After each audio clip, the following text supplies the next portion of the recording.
Greetings, everyone, and welcome to episode 80. Hard to believe we are already at 80 of Teaching Tales, the podcast totally devoted to sharing stories from the world of education. It's been a couple of months. It's been a lot going on with COVID and school shut down, and this has kind of been on the back burner, but I am back, and I am super excited to share not just with one special guest, but I've got two special guests today. Nyree Clark and Tory Wadlington. How are you two doing today? Hello. So excited to be here today, Brent, and with everyone. Definitely, I do know Tory, so it's always a pleasure to be with my partner in crime there. Yeah, we got all three of us are IAQ area Q members. Tory is now a board member, so yay!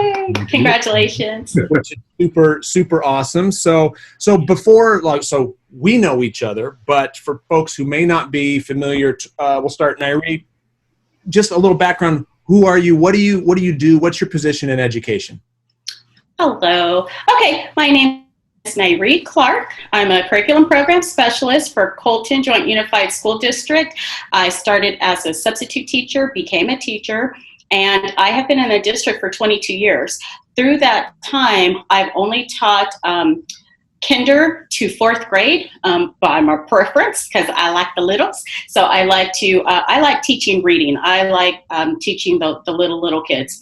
I have also been a GATE certified teacher, reading recovery teacher, a teacher on special assignment, and our district pulls out small reading groups.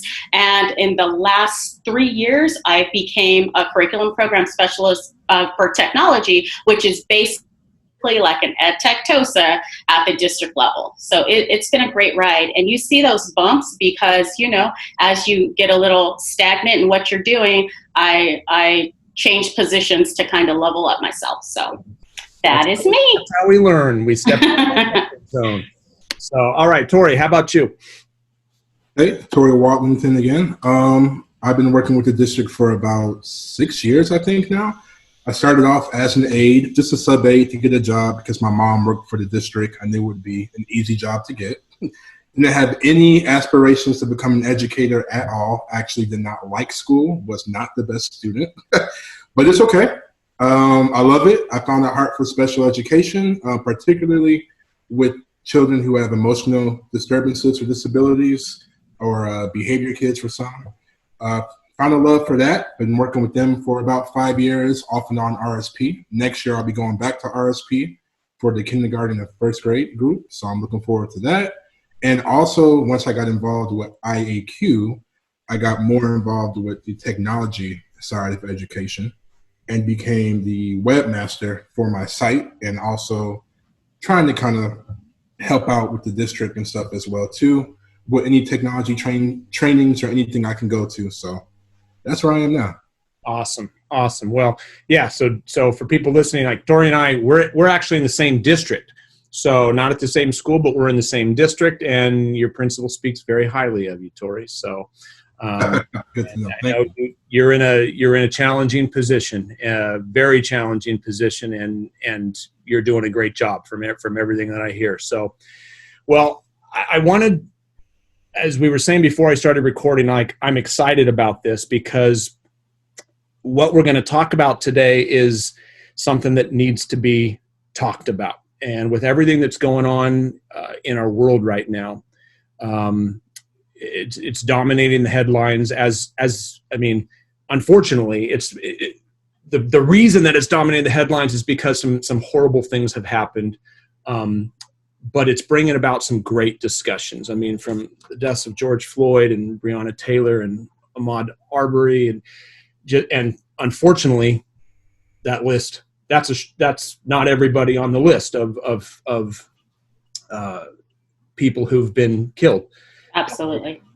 Police brutality, and it's brought to the forefront inequality, racism that is just horrible. I mean, it is pulled back the curtain on something that is just absolutely horrible, and we need to talk about this. And as a white man, I'm white.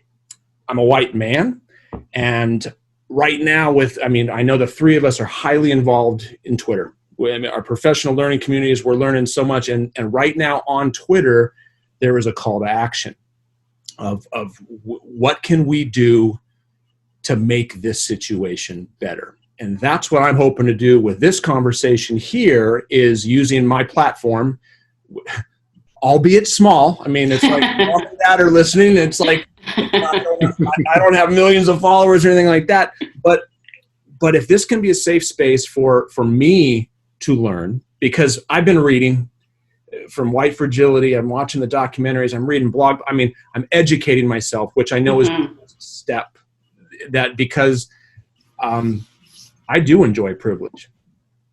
And I'm recognizing more and more that I do, that other people do not. And I want to have an honest conversation again to hopefully, for anybody listening who may be in my shoes, who may be kind of thinking what I'm thinking, that this can help educate them. I was talking to you before we recorded, and for those of you who are listening, I saw it's Emmanuel Acho. He is, for anyone who is listening right now, I just highly recommend, go look him up on YouTube. He's a former NFL football player. He's now an analyst, and he started hosting. He's done 2 episodes as we're recording this, called Uncomfortable Conversations with a Black Man. Mm-hmm. And the first one is just him by himself, just saying, you know what, I want to set up a safe space to answer the questions that my white brothers and sisters are asking me. That, I mean, it's as simple of like, do I say Black or African American? Oh, yeah. Like because, and I'm going to be honest, you two, it's like when he said this, like, oh, thank you. Because I haven't known the answer to that question. And I mean, can I ask, I know what he said. May I ask you two, like, what's the right answer? Or for you two, like, what? Well, and thank you, Brent, for saying that safe spaces, because I think while we are all in this situation, we're all living through COVID, we're all living through these social injustices, that it is so important for everyone to find a safe space where you can explore these conversations. If you don't feel safe, you're not going to be completely honest. And this is the time to get honest. Yeah. This is the time for us to really self-reflect and see. So on that question about Black and African American, I tell you that I use either one interchangeably, usually African American. I use it in that sense to make the verbiage consistent with what is being shared and seen in my district. So if I have people that I am, parents that I'm talking to that are non-African American, I want them to, when they see those words, this is what it means, and this is who the person is that it is attached to. So if I'm personal, it could be Black with whoever I'm speaking with. But professionally, I like to keep the same verbiage the same so that there's consistency there with the people that I support. That makes a lot of sense. I agree with Nyree. I'm the same way, whereas I'll use it more in a professional sense, maybe to kind of go with the district. And just like she said, if I'm talking to parents, I don't want to say, oh, there's that Black kid over there. I'd say, oh, the African-American student. It's an African-American admin. But if I'm comfortable and I'm around, someone else I know, I may use the term Black, just like Nyree would say. But I don't feel any kind of way if someone refers to me as, a Black guy or African-American guy, as long as it's in a respectful manner. Gotcha. I do feel like sometimes, I don't know, there's a little bit of a cringe factor almost sometimes when I hear other district people refer to students as Black, like there was a Black student outside, and it kind of just, I don't know, it's almost like a jab with it. It kind of comes off instead of, oh, there's an African-American student outside. So it doesn't really bother me, but I think in a professional sense, we should just stick to African-American. Gotcha. I completely agree. And part of that reasoning too is just like what Tory said, you are going to bring your own biases, your own feelings, your own issues into those situations. So depending on where you're coming from, hearing someone else or could take you to a whole different place when maybe that's not even what they're meaning or what they're saying. But if we just all can, when you're speaking with your district or those systems that you're able to create, keep it consistent, then I think it takes away from the guessing game of how it was said, what it was meant, and then you can move forward through that. So I agree with that, Tory, and that's definitely true. Tone, intonation, how was it said? All of that comes into it because it's necessary. Mm-hmm. Do you have to point out the race, or is it like adding to the story, or because you said there's a student outside? Yeah, that's a great. And you said, Tory, was it respectful? I mean, like that's that. No matter who we're addressing, who we're talking to, that whether we're talking to a kindergartner, whether we're talking with a high schooler, whether we're talking with another adult, we want it to be respectful. I mean, that's what we're teaching our kids. Like, tone of voice is everything. Absolutely. We say this to kids all the time. It's not what you. All I said was no. No, what you said was no. There's a difference. It's not your word. It was the tone. So, and it was the roll of the eyes and all that good stuff. But thank you for that. I mean, because that's. I'm hoping anyone, like, I'm getting something out of that. I mean, consistency is what I heard you. Absolutely. Say, Absolutely. Consistency and respect, and it's not necessarily offensive or something. Like, it's just be respectful. Okay, that's fantastic. So as I was kind of prepping and getting ready for our conversation, and as I've been reading and the blog posts and the book, and everyone has a different story, and this whole podcast is about stories. And I mean, people learn by stories. I mean, we remember stories, and I think one of the dangers is assuming that, and as I've listened to people talk, one of the dangers is assuming that everybody has the same story. And whether those in the white community or in the black community, I mean, it's like that, assuming that everyone is lumped together and has the exact same story. I mean, our pastor right now in my church, I mean, he's been having similar conversations in safe space with African-American members of the congregation, and they haven't all been the same story, which has been a little, absolutely.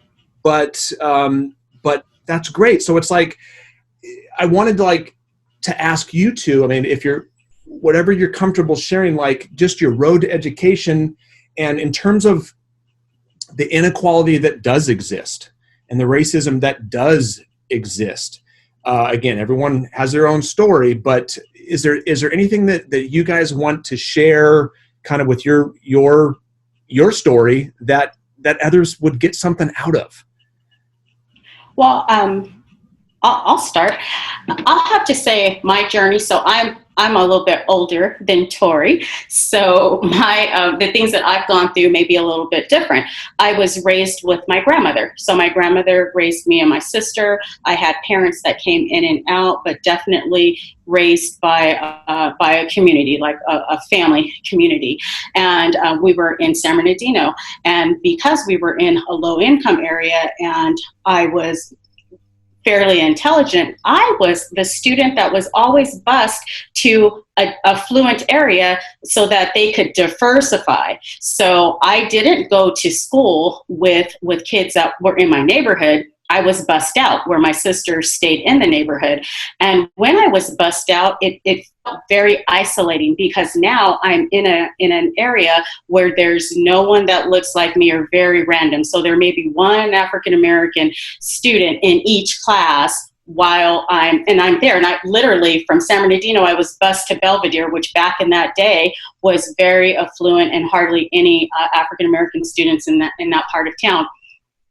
But that led me to always wonder, like, I wish there was more people that look like me. And I will never forget Mrs. Hernandez. I love her. She was everything that I wanted to be as a teacher. Every month we had a different theme in the classroom. I love that. She was dressed beautiful. She was like the Mexican Beyonce or Latinx Beyonce. She was just always beautiful, gorgeous, and just very welcoming.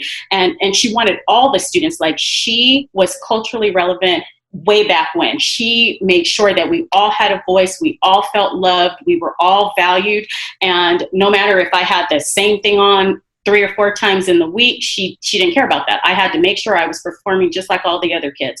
And I told her, I wish there were just more African American teachers here. And she's like, you be one. You can grow up and be a teacher. You be a teacher. And that was the first seed planted, 4th grade. Like, really? I could do that? And planting seeds. And as I went through school, I was part of like Upward Bound and different programs like that, where they would have college come in and help those students that needed that assistance. My grandmother didn't know what a FAFSA was or any of that stuff, but they would help me fill it out. They'd go home and tell her to sign right here, and I went to college. So I was the first person in my immediate family, but not first person in the family to go to college. And then I was able to help other people in the neighborhood. Oh, this is what a FAFSA is. I got you. This is how you go to college. This is when you start to fill it out. Don't wait until May. Like, this needs to get done earlier. Yeah. So that sense of empowerment. And I will remember the first year I became a teacher, I was teaching kindergarten. I had a white parent, that did not want their daughter in my class because I was Black. And it was devastating. I went above and beyond for all of the children. I was just so happy to be there.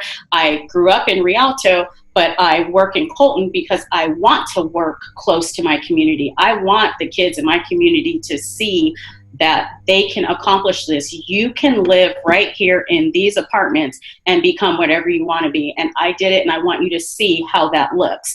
And so to be that example and help them through that. Well, luckily for me, I had a admin, African-American lady, but she would not let him move the daughter out of that class. Daughter loved me. I loved daughter.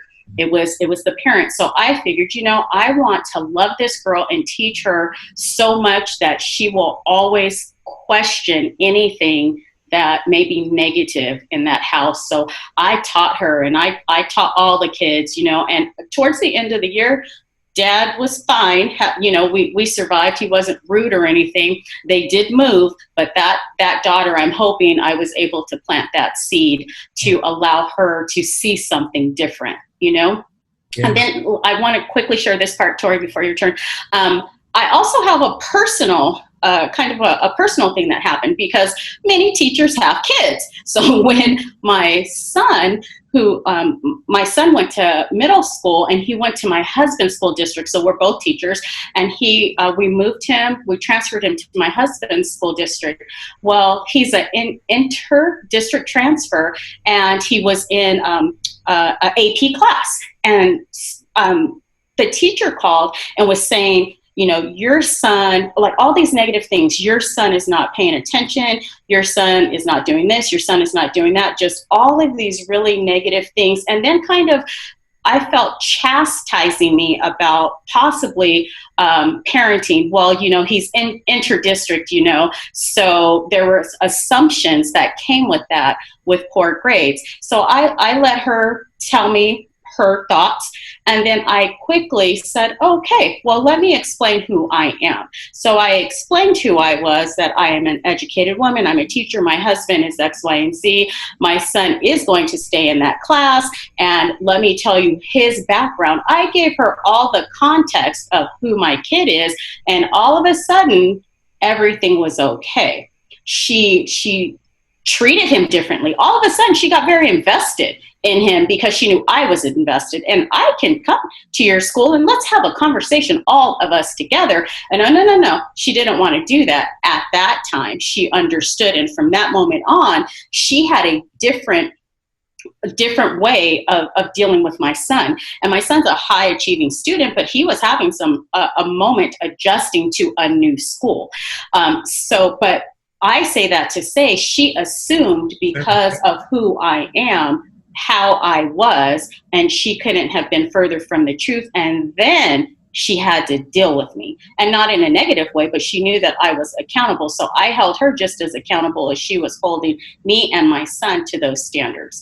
And that does not always happen with other people, but that is something that consistently has happened with me and with my son. And my son is biracial, so my husband is Caucasian, and depending on which parent is dropping him off at places, we get a very different reaction and response to how my son is treated, and just from that as well. So I'll let you go, Tory. Tory, and you're, again, for people listening, you're nodding your head. It's like, and you're nodding your head. I'm shaking my head, like, because that's happening. That happens. Yeah. And it's never happened to me. And that's not right. So, Tory, go ahead. All right. And real quick before I start, I was really nodding my head when when Nyree said, after she told the teacher like what she was all about and where she came from, then she started getting kind of like a level of respect. And I was just kind of thinking to myself, like, yeah, you do have to do that sometimes. You have to almost walk around with these like credentials or badges just so people can respect you, because as soon as they see you based off your skin tone, they automatically like kind of subcategorize you. Like, oh, I can talk to this person any kind of way probably. They probably don't have an education. They probably can't do this. And you have to constantly prove yourself or one up the next person just to be respected as almost the lowest level person in the room. Mm-hmm. So it's like a constant climb that's like the majority of your career, which is why you don't see a lot of African-American people retiring at the age of Caucasian people. They have to work a lot harder and longer just to get up to that point. So I just wanted to get that out the way. Oh, thank you. But I'm not sure if you're aware, Brent, but I did graduate from this district. Oh, I did. I was born and raised in Oceanside, California. Moved up here for middle school on 6th grade. Went to Chevala. Are we allowed to name drop schools in here? I was name drop it. I don't know Chevala. No, I went to Chevala. Had a great time there. I didn't have many issues there outside of the typical middle school kids being dumb. In high school, I went to Murrieta Valley High School. I went there. I wanted to go to Vista when it first opened up, like every kid. And you can attest to this, Brent, that when it did open up, the majority of students of color ended up at Vista, whereas Murrieta Valley was still primarily, Caucasian. Yeah. And when I graduated in 2009, Murrieta was still less than 1% Black. So it was really not a lot. There was a handful of us. You could literally fit us all maybe at 2 tables in the whole school. And in high school is where I started to kind of experience racism and just like passive aggressive comments on my race and everything. One that sticks out to me is when Obama ran and me finally being of age to vote. I was a part of the Black Student Union BSU. I was a part of ASB. I was very involved. My mom worked at the high school and made sure I was very involved, because she knew the life of a Black man, and she knew that I would have to have a lot of these credentials to kind of help me out. So I was very involved. And I remember when Obama won, like the whole day, people I didn't even know were coming up to me. They're like, congratulations. Not even like with a smile. And I'm like, I didn't get the presidency. Like, I get it. I'm excited too. I'm excited. I'm happy. Me and my family are very happy. But you don't have to congratulate me, like, just because we have a Black president now. And they kind of looked upset. And I remember just plenty of times walking to class and hearing students, Caucasian students, just freely use the N-word around me when referring to somebody else, like in their neighborhood or whatever. Oh, this N-word, blah, blah, blah, drove by my house and da, da, da, da, da. And I'm just like, it's sad to say, and Nyree can probably attest to this. At some point, I don't want to say you get jaded to hearing stuff like that, but you definitely get into a choose your battles mode. You're like, am I really about to make a scene right here? Because I know for a fact I'm going to be the one to get in trouble. Especially because the person I heard it at that particular time was a young Caucasian girl. So I was like, I'm definitely going to have the one up right here. So I just kind of shrugged it off. I've had passive aggressive comments from teachers in high school. One teacher in particular, who I forgot his name, thank God. He would always say stuff about just like African-American people, just kind of like one student came in a little late. And the teacher was like, why are you late? And before he could even explain himself, he said, the teacher was like, well, before you say anything, you can't start off with what had happened was, because Black people always use that. This was not a Black teacher. And I'm just like, what? Wow. just stuff like that. And, they kind of snicker because they're like, well, I didn't use a rude term. I didn't do anything. So it's still kind of funny, right? And this is kind of like you're in a position where you want to say something. You're also a student. You're also a young Black student, and you're a young Black student in an area where there's not a lot of Black support. So you kind of have to calculate, like, how far am I really going to get if I say something? Is it really worth the hassle? Is anyone going to believe me? Or should I just shrug it off and just be like, whatever, I won't have this teacher again in a few weeks? So I will say everything changed for me when I graduated and went to college. And I went to the Grambling State University. Shout out, my favorite university of all time. Grambling State University, I'll say it again. It's an excellent HBCU. And for the listeners who don't know what the HBCU is, it is a historical Black college university. And they weren't created just for Black people to keep, Caucasian people out. They were created because Caucasian people were keeping Black people out of college. So they had to make their own. And so anyone can go there, and I recommend it. I loved it. And I feel like it was a huge culture shock. It was one jump going from Oceanside and like the North County area where it's a pretty diverse group, down there. So you got, because it's so close to San Diego, there's a lot of Latinx is the correct term, correct? All right. There's a lot of Latinx people.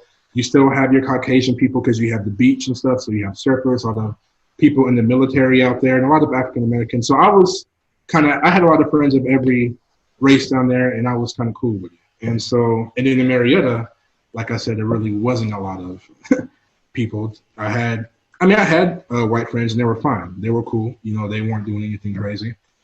They would protect me if something happened. But when I moved to Louisiana and went to an HBCU, it was not only a culture shock because I was surrounded by all Black people, which I loved. And I was surrounded by all Black people who were breaking the stereotype. Like, until then, I had not really seen much Black professionals. When I got down there, it was like everybody down there was ready to become a lawyer, a doctor, an admin, a psychologist, open up a business, everybody. And they still were able to be Black, which made me happy, comfortably Black, I'll say that. They were able to still drive around, listen to the music they wanted to listen to, dress how they wanted to dress, do what they wanted to do, and still be respected on a professional level, which is something I haven't seen since I've left that area. And so when I got involved in teaching as an aide, like I said, I started off because it was an easy job. I really wanted to be a writer. I have my undergrad in journalism, so I really wanted to be a writer. And then like I said, I just kind of had a heart for the special ed community.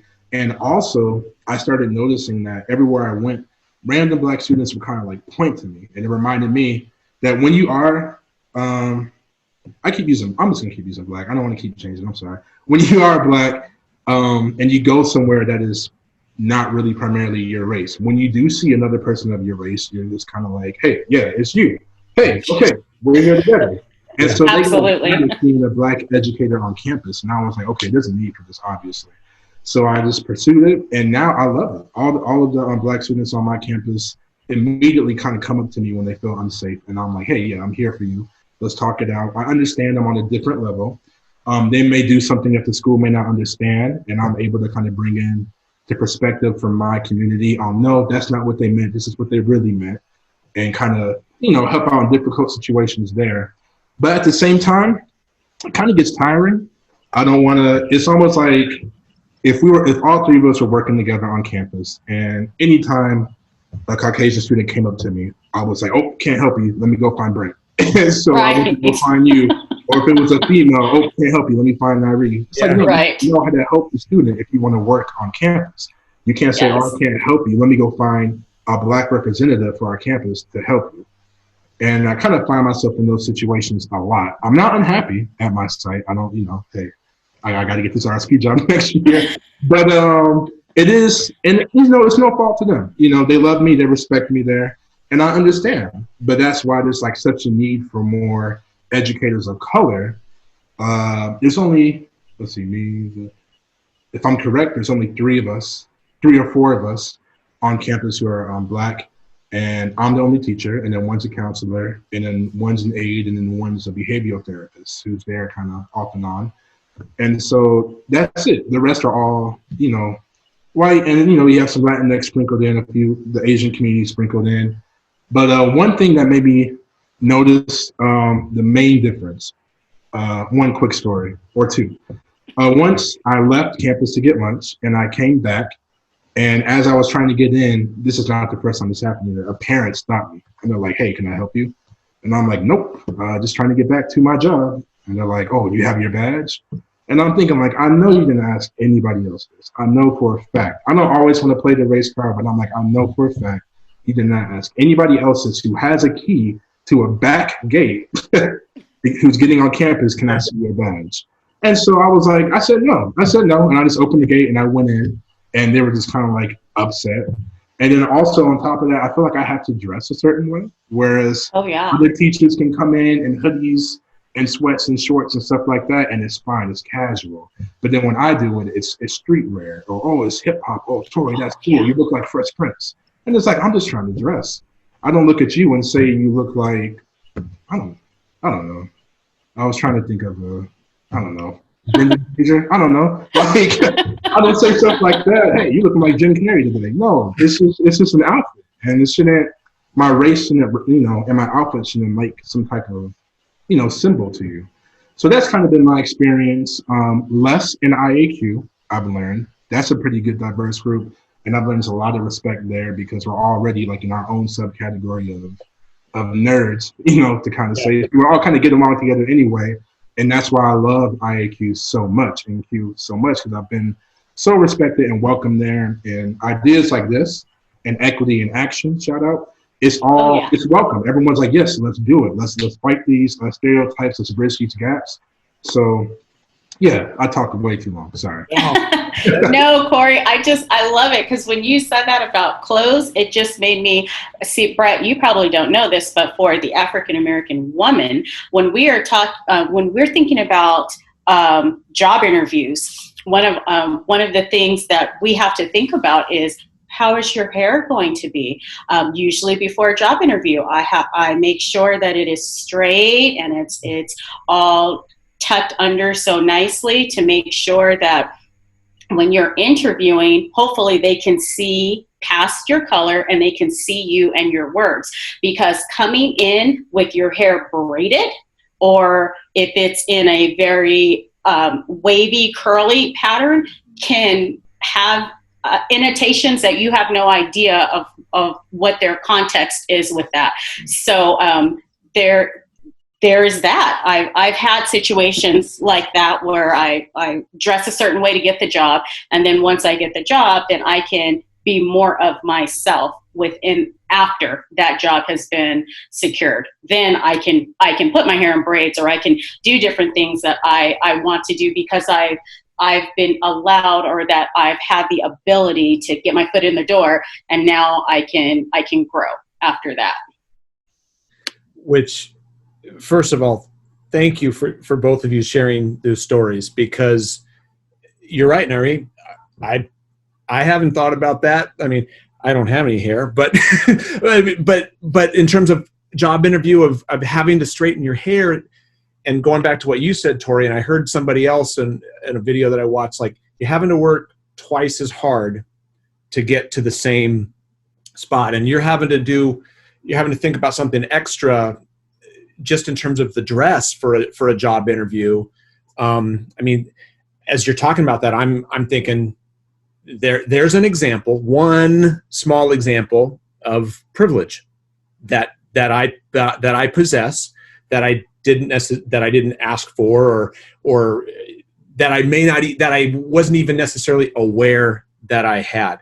If I could, I want to share a story just about my privilege. I mean, as I was doing my admin credential, as I was clearing my admin credential, one of my buddies and I, another principal, we did an equity activity where we were all in a room and there were different tables, and each table had kind of a theme. It was like ethnicity, religion, gender. I mean, those types of things. And there was a piece of paper and a little tub of beads, like that you would make a bracelet, and everyone got a piece of string, and there were questions on each piece of paper. So the questions about gender, question about race, question about skin color, things like that. And every time you could answer yes to a question, you would take a bead, and you would add it to your little bracelet thing, and then you would rotate to the different things, to different tables. So, and when we were done, my buddy and I looked, and it's like, I need a bigger string, because I was embarrassed, because and I looked around and there were several African Americans in the room, several African American women in the room, and some of the questions were things like, I've never felt like I didn't get a job because of the color of my skin. Never felt like I didn't get a job because I'm a woman. Never felt because of I'm a white male. I'm a Christian white male. So it's like, that's like, there's a lot of privilege, and I, up until that point, there were some things that I knew, but there were other things I'd never even considered. Recently I tweeted about, like, I take walks every day in my community. I because I can. My daughter, who's going to be a sophomore in college, who, by the way, is a writing major, Tory. So she wants to be a writer too, but she does that because she can. And I don't fear for my safety. I don't fear for her safety. And just now, in these last few weeks, more than ever before, I'm recognized, and this is great, but everybody should feel like this. like it shouldn't I shouldn't be the only one who could walk without feeling like they're going to be hunted. Which is just, it's disgusting what is going on. So, as you were sharing that story, it's like, ooh. And one of the questions that we had talked about, like, since I'm just going to go there now, like, I'm telling you, it's there, but meaning white privilege. Mm-hmm. What would you say because there are people out there who say, no, it's not. It's like, who would argue, no, white privilege is not real, or it's not that big a deal, or it's not that. How would you respond to that? Because, again, I think that we need to respond to that. I'm reflecting and I'm realizing, geez, but I can't speak for everybody. And how would you respond to that? Absolutely. There's two folds I have that I would like to start with. One is that while all three of us are sharing, like, hopefully people will know that we're expressing what's happening with us, but yeah, like the hair thing and things that are happening with Corey, that may not be all African American people haven't done that, but that's, my experience, and that was something that happened with me. And to piggyback on what you said with your daughter, Brett, my son would have to walk from his middle school to hit my husband's high school. And we, again, he's a biracial student, but we had to have the talk with him of no wearing hoodies, no earbuds in.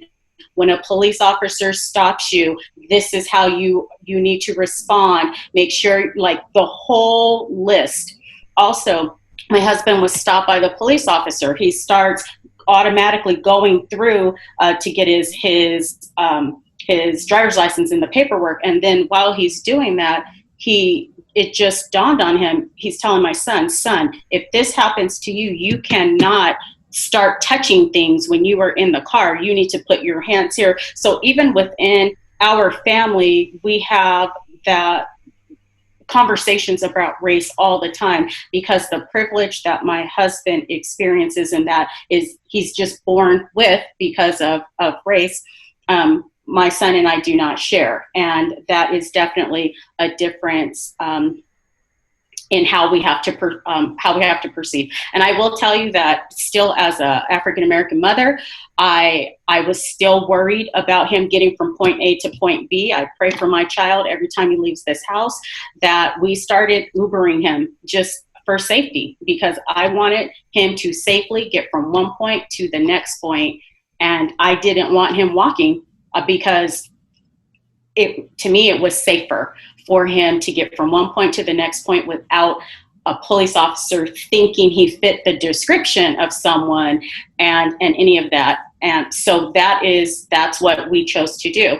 And I was sharing earlier, Tory, you and Brett can play my little game right here.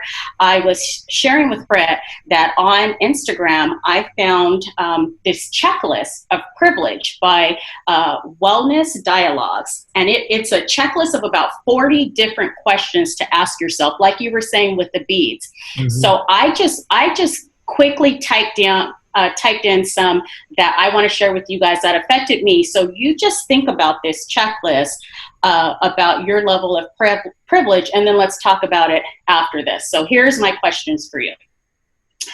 Okay, I can shop without being followed or harassed. I can trust that police will protect me. I often see people of my own race in the media. I have been told that people of my race have made my country's heritage. I do not worry about my children experiencing harm because of the color of their skin. I can wear my hair naturally and go to work. I do not have to teach my children about systematic racism to protect them. I can wear my hair naturally without people asking to touch it. I can speak without comments on my articulation. I am not asked to speak on behalf of my entire racial group. I do not have to change how I speak in a professional setting to be respected. I can speak out in a meeting without being feared or isolated or disconnected. I can easily take classes that center my race. I can be late without it being reflected upon my race. I am welcomed in most institutions. I can expect the arts to reflect my race. I can assume a leadership position somewhat easily. Like, these are just some of them. If you don't feel like there is a such thing as white privilege, you really have to be able to self-reflect and check your biases, because it's there. And it is not to say that Caucasian and white people are bad. It is saying that there are just some privilege you have. So now that you know that you have it and you can respect it, recognize it, what are you going to do with it? Like, what can you do to move forward with it? How can you use it for good? You know what I mean? Like, how can you use it to affect and impact other people?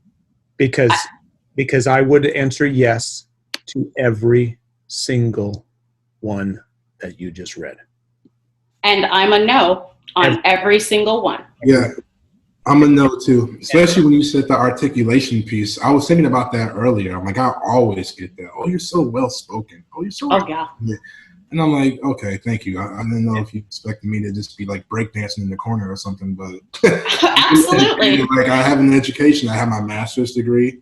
I've been, I'm working hard. I'm a part of different boards, different organizations. But yeah. I think, gosh, I'm so glad that you shared that, Nyree, because I think it's such a perfect example for, and again, I didn't ask for that. I didn't, and I've heard it's like, you don't have to feel guilty because it's not, but you need to acknowledge it. Absolutely. And then and if there's something in your power to make it so that you could answer yes to those questions, then do. And again, that's kind of the hope with this conversation, because for anyone listening who's like, no, it's not real. It's like, did you answer yes to every one of those? Like me? Absolutely. And knowing educators need to know that if you say, I see no color, that is not a compliment to anybody, for yourself or anybody, because thank goodness we're such a diverse group of people, especially here in Southern California. We're so diverse, and there's so much to learn from each other, that yes, we see color, we are different. And how can our differences make us even a stronger community? That's where we need to go. Like, how can we come together and learn from different people? I learn from my husband. He learns from my culture. He's a football coach. We learn from his Polynesian football players. I mean, there was always at the end of the practice, he allowed one person on the football team to share their culture with the whole football team. So at the end of every practice. So those students were so strong with each other because they knew where they were coming from. They knew what drove them. And they had an opportunity to experience that with each other. So as educators, we need more opportunities to build each other up and to be in it together and to be there for our students and celebrate what makes us different as nothing wrong, but as positives, that can help build each other up. Yeah. Yeah. It's not, I don't see color. I see it and I honor it. And I honor the culture. I used to say, absolutely, not even like skin color, but like just teaching. I mean, when I was in the classroom, I had a particular style. The grade level team that I taught with, it was awesome because we were all different. And I used to say, like, gosh, if we were all like me, this would not be good. I mean, but there were certain kids, I was the right teacher for that kind of stuff. But there are other ones that's like, no, you need to go down to her. You need to go down to him because there was something for everyone. And absolutely, diversity is what made us such a strong team. And no matter how great a person is, if everyone's the same, that's so. Exactly. So actionable, because I think, like, for me, I'm the leader of a school. For teachers or leaders who are listening right now, the call to action has been put out there. You're looking through the Twitter feed, and it's just like, what can you do? This is a start. We're making a podcast. We're reading. We're stuff like that. But from you too, I think anyone listening right now who may be walking in my shoes, sitting in my position, or maybe a classroom teacher. What can others do, specifically others in the white community and non-African American, non-people of color? What can they do to fight the racism that is going on, the inequity that's going on, the privilege? I mean, what can we do? Do you guys just have some baby steps? I mean, big steps, baby steps, because I think any step in the right direction is the first step. So you want to start? Go ahead. Yeah, because one was sticking out to me. I would say one thing we can kind of start with, especially in the realm of education, is during Black History Month, there's so much more to Black history than Martin Luther King and Rosa Parks and slaves. It's so much more. A Black person invented the traffic lights, A Black person did the first open heart surgery on babies successfully and kind of invented that. And so I feel like a lot of students coming in at a young age with Black history and throughout, I mean, we can all attest to this. It doesn't change from grade to grade. Every grade level during Black History Month, you're still learning about Martin Luther King, Rosa Parks, and slavery all the way up to 12th grade. So that's our only view on the Black community, as we came in lesser than. We came in as slaves, and we have always had to fight. Whereas, that's a big part of our history too. But there's also another bigger part of the history where we've come in and we've kind of like set the path for certain advancements in medicine and science and technology.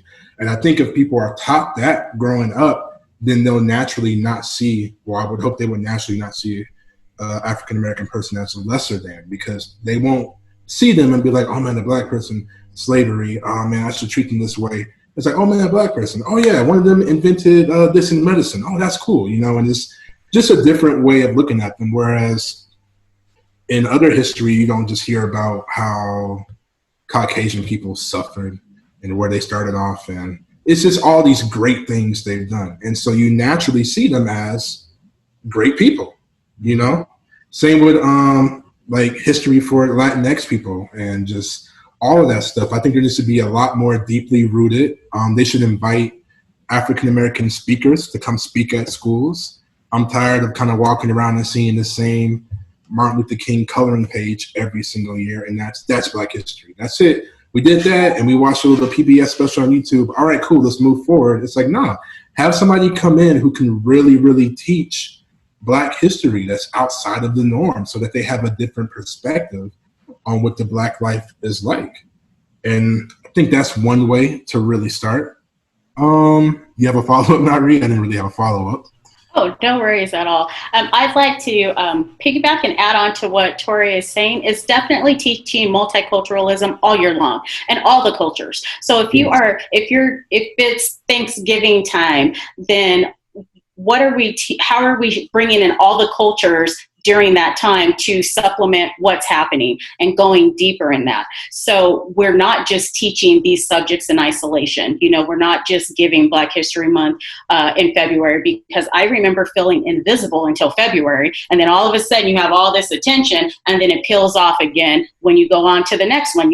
January, you're like, oh, okay, it's time for, my Asian American friend is going to get some recognition now, and then it'll be my turn next time. But then outside of that, you don't have that. So teaching that multiculturalism embedded throughout everything. And that is going to mean us teachers working together to find those supplemental resources and looking on Twitter and finding, connecting with our equity group. We have resources on different books for students that are multicultural all the way up. So doing that,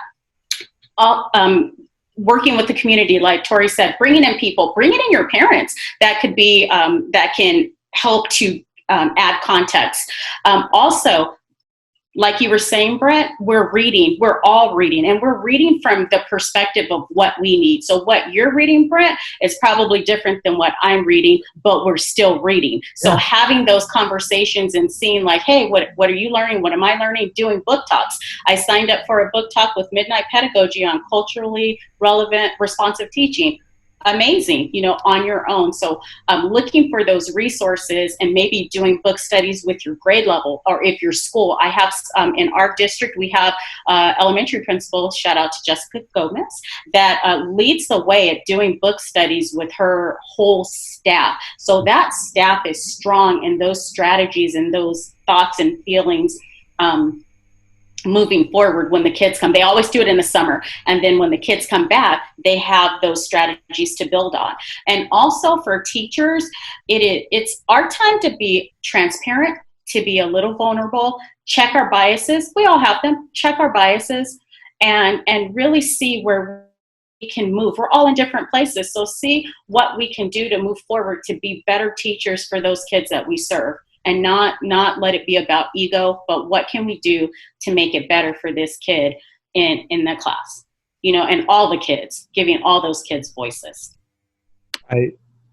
I love that. I mean, and what you had said, Tory, about, and to me, that does not, don't pigeonhole Black History Month to Martin Luther King, Rosa Parks, slavery. There's so much more, and that seems like a relatively easy thing. And so like, it's not like you're going to have to go digging it's like, that's something that we can do. I love that. And can I add something? Yeah. Because you just made me think about it when you were talking about Tory.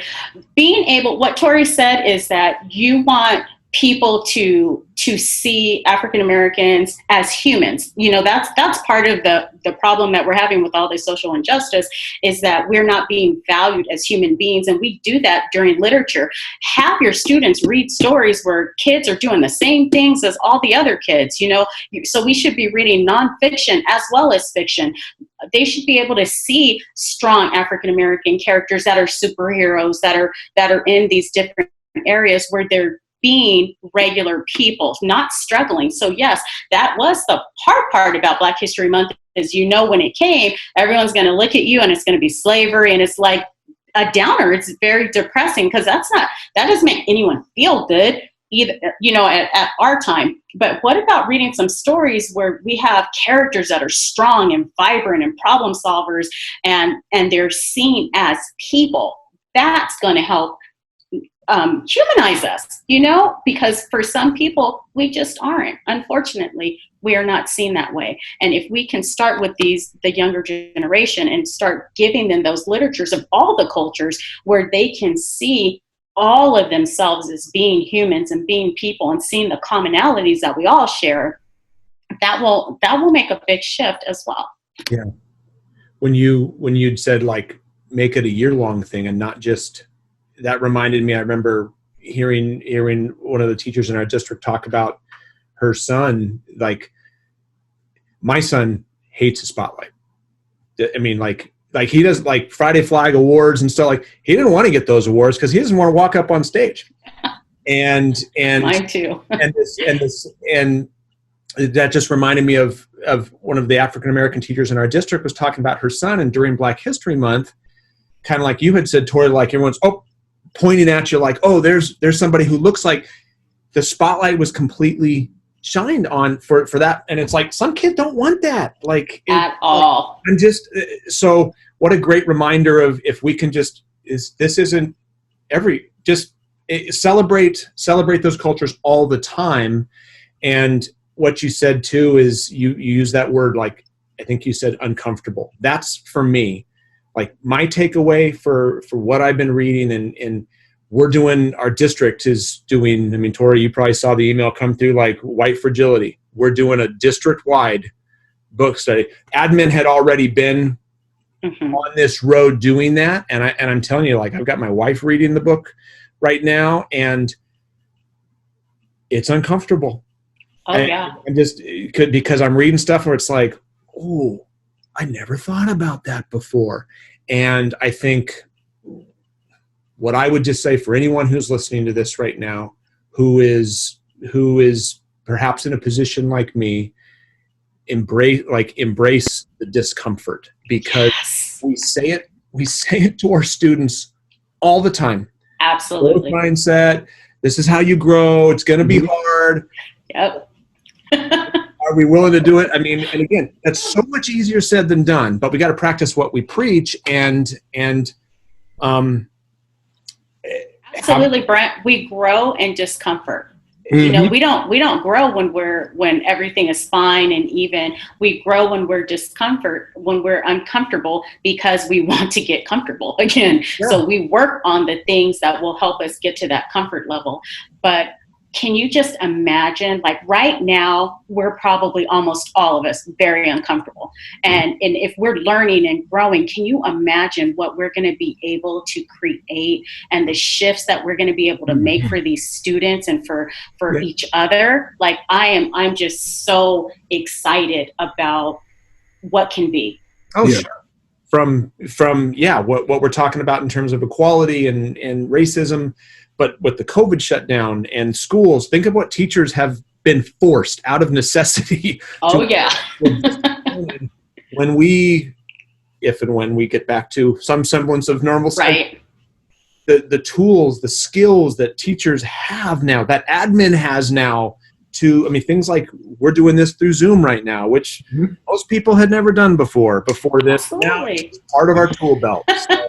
That our teachers had been introduced to, but now it's part of their repertoire. They're using it all the time. So super, super exciting. Nyree and Tory, thank you. This has been a great conversation. It's an uncomfortable little time because it's kind of like, ooh, it's like, but doggone it, that's how we learn. And for anybody listening, thank you for listening to this, because if everybody's doing if everyone's doing their part and speaking up, I mean, that's what I've heard a lot is when you hear, what can you do? When you hear somebody doing something, saying something racist, saying something that's offensive, saying, like you had said, Tory, and I've heard that before, oh, you speak really well. You like, right, backhanded compliment, or absolutely, it's a microaggression. Exactly. Like calling somebody on that, and not that you have to come to blows or something, but just like, dude, or if they're not, you hear somebody say it to someone else, pull that aside, because the frustrating or the hard thing is that may be a family member. Oh, for sure. Good chance that's a family member, so that conversation is going to be hard, but it's never going to change if we don't have those conversations. To be done.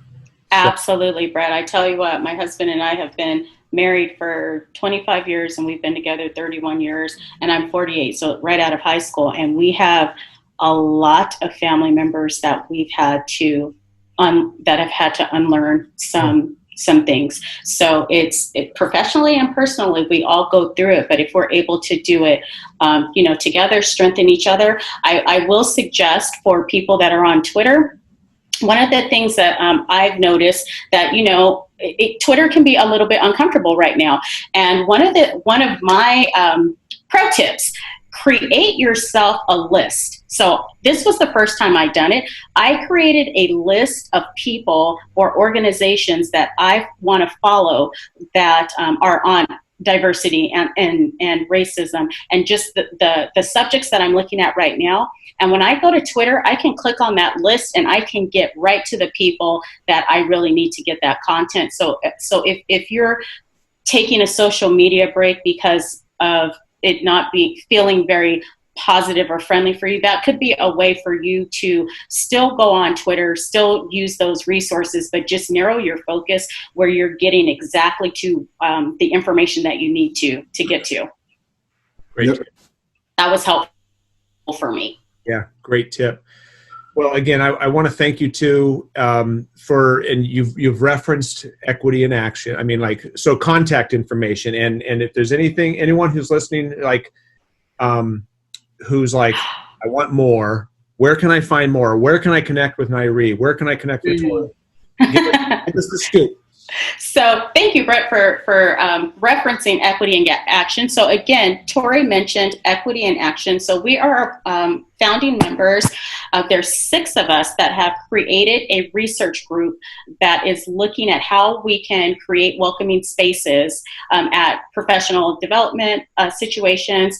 And we have a website that offers lots of resources, and we go to the Q affiliates that are in Southern California because this is where most of us live, and we've just been doing the work of trying to create a more diverse professional setting for people and welcoming spaces there. So Brett will have a wakelet that Tory and I have created with tons of resources in this conversation that we've had today, as well as we'll add in our Equity in Action website so that you guys can access us, follow us on Twitter, look at the work that we're doing. And if there's any questions, we would be happy to work with you or to further explain something. Or if there's something that we've said that has offended you, please let us know and teach us what we need to know as well, because this is a time for that. So please do, we're here to learn as well. Love it. Love it. So yeah, for people listening, if you go to brentcoley.com on the podcast page, I'll have the link to the website, plus that wakelet. I was looking at it before we started recording. Some great resources. And Nyree, what's your Twitter handle for everybody? Thank you.